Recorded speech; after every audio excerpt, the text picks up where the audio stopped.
আগামী নির্বাচনে প্রবাসীদের ভোটাধিকার নিশ্চিতের দাবি জানিয়েছে জাতীয় নাগরিক কমিটি।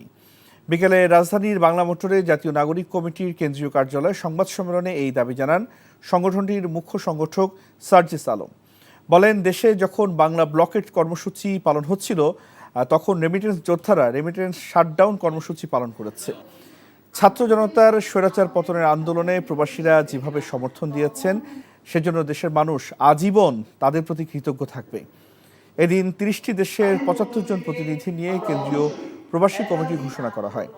সারা বিশ্বে ছড়িয়ে থাকা প্রায় ১.৫ কোটি প্রবাসী বাংলাদেশিদের অভিজ্ঞতা ও দক্ষতাকে দেশের উন্নয়ন ও পুনর্গঠনের কাজে যুক্ত করাই এই কমিটির মূল লক্ষ্য বলে জানানো হয়।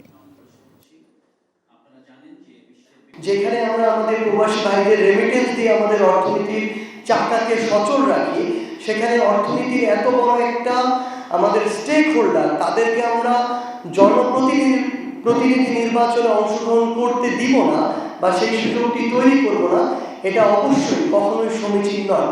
সেই জায়গায় আমরা এই 2025 এবং এই 24 অভ্যুত্থান পরবর্তী সময়ে যে নির্বাচনটি হবে, আমরা অবশ্যই জাতীয় নাগরিক কমিটির পক্ষ থেকে সেই নির্বাচনে আমাদের সকল প্রবাসী ভাইদের ভোটাধিকার আমরা নিশ্চিত দেখতে চাই।